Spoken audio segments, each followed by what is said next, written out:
అయ్యా చంద్రబాబు నాయుడు గారు, మేము మొట్టమొదటి నుంచి కూడా ఈ ప్రకాశం జిల్లాలో రైతుల సంక్షేమం కోసం, రైతులు పడే కష్టాల గురించి వాళ్ళకి కనీస గిట్టుబాటు కావాలని చెప్పేసి అన్ని పంటలకి గిట్టుబాటు కావాలని నేను ఈరోజు రాజకీయాల కోసం రాలా.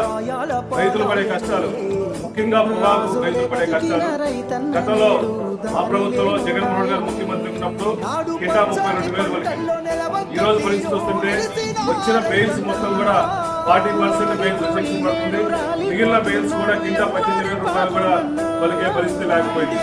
అయ్యా చంద్రబాబు నాయుడు గారు, మీరు బిజీ టైంలో రకరకాల ప్రోగ్రామ్స్ వస్తున్నారు. మీరు మీ బిజీ టైంలో రైతుల కోసం 5 నిమిషాలు కేటాయించలేకపోతున్నారా? ఈ ప్రకాశం జిల్లా కానీ, నెల్లూరులో కానీ, ఈస్ట్ వెస్ట్ జిల్లాలో ఈ పొగాకు మీద డిపెండ్ అయ్యే జిల్లాలు మొత్తం 4-5 జిల్లాలు ఉన్నాయి. ఈ పొగాకు రైతుల జిల్లాల కోసం మీరు 5 నిమిషాలు కేటాయిస్తే రైతులు పడే కష్టాలు, పొగాకు రైతులు పడే కష్టాలు, ఒక బ్యారెక్ ఎంత రాసిపోతున్నారు, ఎంత దిగుబడి వస్తుంది. ఈ రోజు పరిస్థితి వస్తుంటే ఒక పొగాకు రైతుకి కింద 18,000 రూపాయలు వస్తే ఒక బ్యారెన్కి 5 లక్షల రూపాయలు లాస్. ఒక బ్యారెన్కి 5 లక్షల రూపాయలు లాస్ పోతున్నాయంటే ఈ లాస్ భర్తీ చేయాల్సిన అవసరం గవర్నమెంట్ కనీస బాధ్యత ఉందా లేదా?